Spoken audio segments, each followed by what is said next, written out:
Hello friends, welcome to my YouTube channel KL study friends. CTET 18 जनवरी 2023 आपका paper 1 हो चुका है और यहाँ पर हम उसका एनालिसिस करने वाले हैं कि किस टॉपिक से क्वेश्चन पूछे गए हैं और आपके जो पेपर है इसका लेवल क्या रहा। ठीक है, आपका जो ईवीएस है उसमें कौन कौन से क्वेश्चन पूछे गए हैं, तो यहाँ पर आपको उन सभी क्वेश्चनों के आंसर भी दिए जाएंगे। तो आप यहाँ पर मिला सकते हैं कि आपने कितने क्वेश्चन सही किए और कितने क्वेश्चन गलत किए हैं। और आप यहाँ कमेंट्स के माध्यम से बता भी सकते हैं कि आज कौन कौन से क्वेश्चन पूछे गए हैं। यदि हमें उनका आंसर पता चलता है तो आपको बताने का पूरा प्रयत्न करेंगे। ठीक है, तो आइए देख लेते हैं पूछे गए आज के क्वेश्चन। सबसे पहला क्वेश्चन आपका पूछा गया कि जो गोलकुंडा का किला है वो किसने बनवाया था। ठीक है, तो आपका फर्स्ट क्वेश्चन, गोलकुंडा का किला किसने बनवाया, तो आपको बता दें कि यह क्वेश्चन आपके अभी तक जितने एग्जाम्स हुए सीटेट के उसमें काफ़ी रिपीट हुआ है। कभी कभी तो नाम पूछ लेते हैं कि किस शासक ने बनवाया और कभी कभी पूछ लेते हैं कि किस राजवंश ने बनवाया। ठीक है, तो एक वीडियो लेकर के आएंगे और उसमें केवल आपको गोलकुंडा फोर्ट्स के बारे में सारी चीज़ें बताने का प्रयत्न करेंगे। अभी आप याद रखिए, इसका यदि मतलब आंसर यह था कि गोलकुंडा का किला किसने बनवाया, और ऑप्शन यदि इस तरीके से दिए थे कि काकतीय राजवंश ने, चोल राजवंश ने, मुगल शासकों ने या खिलजी राजवंश ने। ठीक है, यदि राजवंश से ऑप्शन दिए होंगे तो इसका राइट आंसर आपका ऑप्शन फर्स्ट हुआ होगा, काकतीय राजवंश। और यदि इस तरीके से ऑप्शन थे कि कुली कुतुब शाह ने बनवाया या फिर हुमायूं ने बनवाया या अकबर ने बनवाया, तो आपको बता दें कि यह जो किला है यह हैदराबाद तेलंगाना में स्थित है और यह कुली कुतुब शाह शासक ने बनवाया था। और राजवंश पूछे तो काकतीय राजवंश ने। ठीक है, अब आपने क्या मतलब लगाया ऑप्शन ए, आपको पता होगा। नेक्स्ट है आपका घटपर्णी पौधा, जो शिकारी पौधे होते हैं, तो यहाँ पर पूछा गया घटपर्णी पौधा यानी नेपेंथिस पौधा। अब इसका आपका जो क्वेश्चन है वो चेंज भी हो सकता है, लेकिन क्वेश्चन बना है तो यहाँ पर हमने बताने का प्रयत्न किया है। अब आपके जो ऑप्शन है वो अलग भी हो सकते थे, लेकिन हम यहाँ सारी चीज़ें डिस्कस करेंगे तो आपको पता लग जाएगा कि सही आंसर क्या था। तो जो नेपेंथिस यानी घटपर्णी पौधा होता है, सबसे पहले आप सुनिए कि ये कहलाता क्या है। तो घटपर्णी पौधा जो है यह एक शिकारी पौधा है। शिकारी का मतलब होता है कि चालाकी से चीज़ों को खा जाता है। तो नेपेंथिस यानी घटपर्णी पौधा किसको खाता है, तो मेंढकों को, कीड़े मकोड़ों और चूहों को चालाकी से फंसाकर खाता है। फर्स्ट पॉइंट हुआ। ठीक है, सेकंड पॉइंट याद रखिए कि यह जो है यह मेंढकों, कीड़े मकोड़ों, चूहों को चालाकी से फंसा कर खाता है। क्यों, और यह एक प्रकार की क्या निकालता है, सुगंध निकालता है, जिससे कीट इसके तरफ आकर्षित होते हैं और इसमें फंस जाते हैं। ठीक, तो क्या निकालता है, एक प्रकार की सुगंध निकालता है। ठीक है, अगला क्वेश्चन होगा, सॉरी पॉइंट होगा आपका कि जो नेपेंथिस पौधा है, जो घटपर्णी पौधा है, यह भारत के मेघालय राज्य में पाया जाता है और साथ ही साथ आपके इंडोनेशिया और ऑस्ट्रेलिया में देखने को मिलता है। ठीक है, तो इतनी चीज़ें याद रखिए। अब आप देखिए यहाँ दिया है कि नेपेंथिस पौधा, और बता दें कि यह एक घड़े के जैसा पौधा होता है और इसका जो मुंह होता है उस पर पत्तियों का ढक्कन लगा होता है। ठीक, अब यहाँ दिया है कि नेपेंथिस पौधे के मुंह जो है छोटी छोटी कंटियों से, तो ऐसी बात हमने नहीं करी है। इसकी जो मुंह होता है उस पर पत्तियाँ होती हैं, ना कि कंटियाँ दिया गया है, मतलब कांटे टाइप के, तो ये गलत हो गया। भारत में नहीं पाया जाता इन्होंने कहा है, तो ये गलत है, क्योंकि यह भारत के मेघालय में पाया जाता है और ऑस्ट्रेलिया, इंडोनेशिया में भी यह पाया जाता है। नेक्स्ट है मेंढकों, कीड़े मकोड़ों, चूहों को चालाकी से फंसाकर खा जाता है, तो ये बिल्कुल सही है। नेक्स्ट है कीड़े मकोड़ों को आकर्षित करने के लिए उच्च तारत्व की ध्वनियाँ, अभी आपको बताया ध्वनियाँ नहीं निकालता बल्कि यह एक प्रकार की सुगंध निकालता है। ठीक है, तो ये भी गलत हो गया, तो इसका राइट आंसर आपका ऑप्शन थर्ड हो जाएगा। नेक्स्ट क्वेश्चन पूछा गया उल्लू और चमगादड़ प्रत्येक चीज को किस रंग में देखते हैं। तो आपको पता होगा कि जो रात्रि में जागने वाले जानवर होते हैं वो हर चीज को किस रंग में देखते हैं, ब्लैक एंड वाइट यानी काले और सफेद रंग में। तो आपको पता है कि जो उल्लू है और चमगादड़ है रात्रिचर प्राणी हैं, अर्थात रात को जागते हैं और रात्रि में विचरण करते हैं।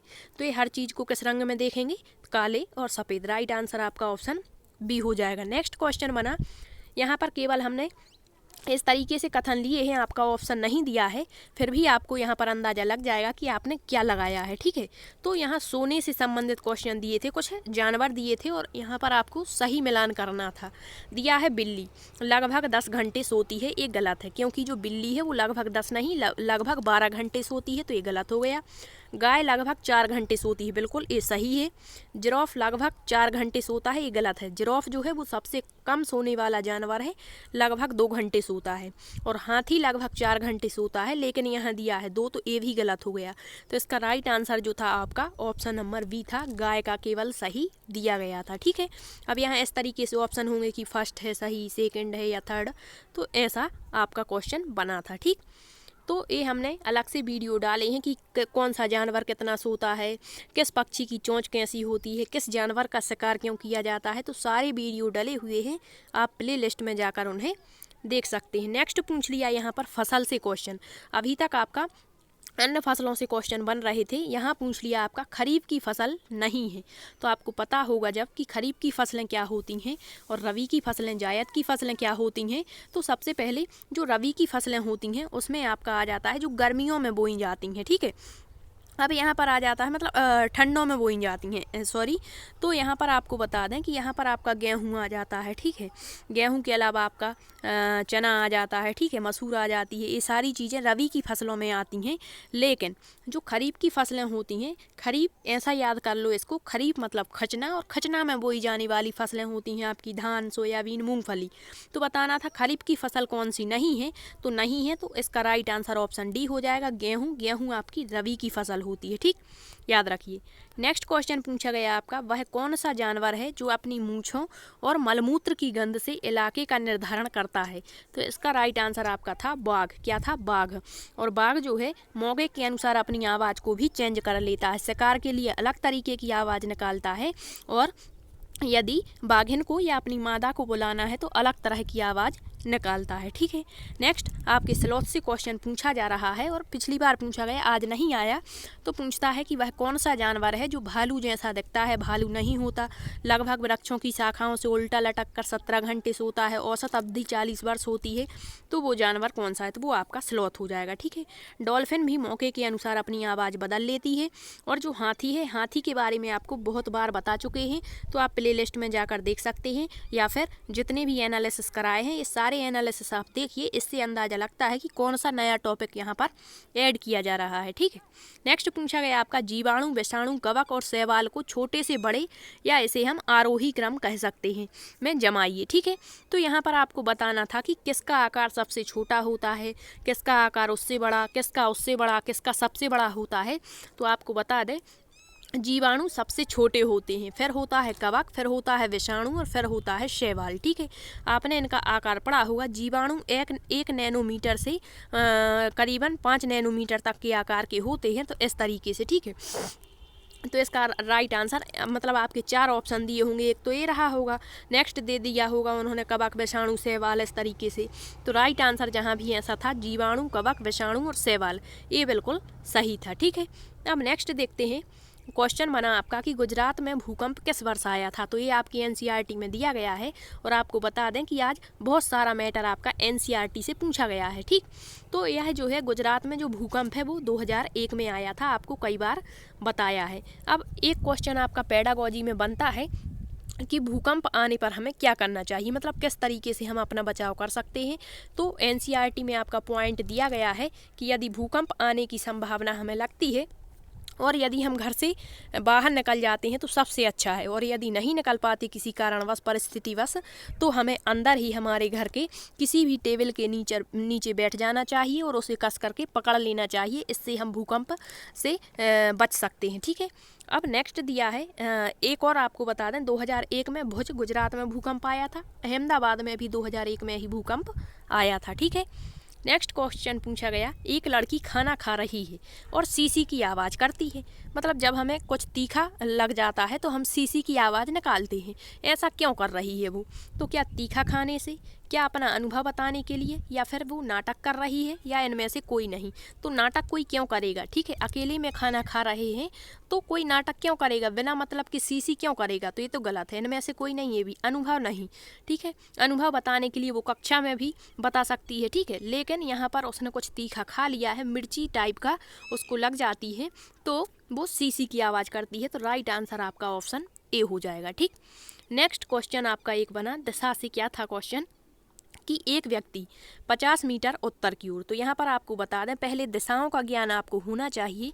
तो ये होती है आपकी पूर्व दिशा, ये होती है आपकी पश्चिम दिशा, ये होती है आपकी उत्तर दिशा और ये होती है दक्षिण दिशा। ठीक है, इतना आप जाने रहेंगे तो अब आसानी से इसका आंसर दे देंगे। क्या है, एक व्यक्ति 50 मीटर उत्तर की ओर, मान के चलिए ए हो गया 50 मीटर उत्तर की ओर चला। ठीक है, फिर 100 मीटर पूर्व की ओर, तो 50 से ज़्यादा रहेगा, मतलब ए हो गया 100 मीटर पूर्व की ओर। फिर दिया है 300 मीटर दक्षिण की ओर, तो 300 बहुत ज़्यादा रहेगा, नीचे तक आ जाएगा। ठीक है, तो ये दक्षिण की ओर हो गया। फिर दिया है 160 मीटर, मतलब ये 100 था तो 100 से थोड़ा ज़्यादा रहेगा, ए हो गया 160 मीटर पश्चिम की ओर, ये पश्चिम दिशा है। ठीक है, तो अंत की दिशा के सापेक्ष उसकी प्रारंभिक दिशा, मतलब ये अंत की दिशा ए रही, यहाँ आकर रुक गया, तो इसके सापेक्ष बतानी थी उसकी प्रारंभ की दिशा, मतलब ए। तो ये कौन सी दिशा रहेगी हमारी, तो ऊपर होता है उत्तर और इस तरफ होता है पूर्व, मतलब उत्तर पूर्व। जिस भी ऑप्शन में है ये बिल्कुल सही होगा। ठीक है, अब आपका क्वेश्चन थोड़ा सा अलग भी हो सकता है, लेकिन इसी तरह का क्वेश्चन पूछा गया है। ठीक, अब नेक्स्ट क्वेश्चन, आपकी दिशा से 2 क्वेश्चन बने। एक क्वेश्चन क्या था कि जब कोई व्यक्ति ट्रेन के द्वारा अहमदाबाद से केरल की यात्रा, तो आपको पता होगा आपका जो पश्चिमी तट है यहाँ पर आपका गुजरात पड़ता है और गुजरात के अहमदाबाद से बात की गई है, और केरल की यात्रा मतलब इतनी ये यात्रा करता है तो अनेक सुरंगों को वह पार कर रहा है। यहाँ पर बीच में अनेक सुरंगें पड़ रही हैं तो उनको पार कर रहा है। तो यह सुरंगें किन पर्वतों में पड़ेंगी, तो आपको बता दें जो विंध्याचल पर्वत है ये आपके मध्य प्रदेश में पड़ता है, जो कि ऊपर यहाँ बीचों बीच में है। ठीक है, फिर आपका जो अरावली पर्वत है यह राजस्थान में जो गुजरात के ऊपर है, तो यहाँ तो यात्रा की बात ही नहीं की। फिर दिया है पश्चिमी घाट, बिल्कुल ये आपका पश्चिमी घाट है, तो पश्चिमी घाट की सुरंगों को वो पार कर रहा है, तो राइट आंसर आपका ऑप्शन सी हो जाएगा। और पूर्वी घाट आपका इस तरफ पड़ेगा। ठीक है, आंध्र प्रदेश तमिलनाडु साइड, तो इसका राइट आंसर ऑप्शन सी हो जाएगा। तो ये रहे आज के कुछ 11 क्वेश्चन ईवीएस में जो पूछे गए हैं। इसके अलावा यदि आपको कोई क्वेश्चन पता है तो आप कमेंट्स में उसका आंसर पूछ सकते हैं। और इसके बाद पेडागोजी में आपका क्वेश्चन पूछा गया, CCE से संबंधित क्वेश्चन बना है, एक शायद गठन से संबंधित क्वेश्चन पूछा गया है। ठीक है, इसके अलावा आपको बता दें कि जो आपका CDP है, CDP में कोहल वर्ग की स्टेज पूछी गई है, तो आपको वीडियो ला करके देंगे शाम तक कि क्या क्या इससे क्वेश्चन बने हैं। शायद अच्छा लड़का अच्छी लड़की से क्वेश्चन बना, जीन प्याजे से 2 क्वेश्चन पूछे गए हैं। एक तो आपका जो तार्किक चिंतन है वो किस स्टेज में शुरू हो जाता है, और एक इनका एडेप्टेशन यानी अनुकूलन से क्वेश्चन पूछा गया। वाइगोस्की से टोटल मिलाकर ऑल सब्जेक्ट में 4 क्वेश्चन पूछे गए हैं। नेक्स्ट हार्वर्ड गार्डनर के बहुबुद्धि सिद्धांत से क्वेश्चन बना, NCF 2005 से भी क्वेश्चन बना, निपुण भारत से हर बार क्वेश्चन बन रहा है, तो आपको निपुण भारत पूरा कराने का प्रयत्न करेंगे, एक क्लास लाएंगे आज या कल में, तो आप उसको देखेंगे तो आपका फिर कोई भी क्वेश्चन यहाँ गलत नहीं होगा। ठीक, इसके बाद ये पूछा गया कि जो जेंडर है वो कैसी संरचना है। ठीक है, तो एक तो होता है आपका जेंडर, लिंग क्या मतलब कैसी संरचना है, तो आपके ऑप्शन में दिया था सामाजिक संरचना है, इसके बाद दिया था मतलब जैविक संरचना है, तो उसका राइट आंसर जैविक संरचना था। ठीक, नेक्स्ट आपके बुद्धि NEP समाजीकरण से आज क्वेश्चन नहीं बना है। ठीक है, ए नहीं बना है। ठीक है, NEP से क्वेश्चन पूछा गया है। और बता दें हिंदी में गद्यांश पद्यांश पूछे गए हैं, और आपका प्रत्यय से आज क्वेश्चन पूछा गया है हिंदी में, किससे, प्रत्यय से क्वेश्चन पूछा गया है। इसके अलावा आपकी भाषा शिक्षण से क्वेश्चन बना है, हिंदी में भाषा शिक्षण से क्वेश्चन पूछा गया है।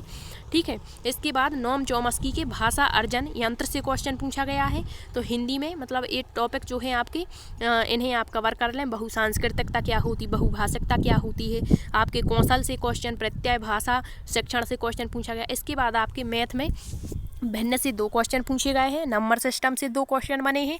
ठीक है, तो आपको बता दें कि आज के जो पेपर का लेवल रहा वो मॉडरेट इसे हम कह सकते हैं, और आज जो है अन्य शिफ्टों की तुलना में जो EVS है वो थोड़ा सा इजी रहा। ठीक है, ज़्यादा इजी नहीं कह सकते लेकिन इजी रहा अन्य शिफ्टों की तुलना में।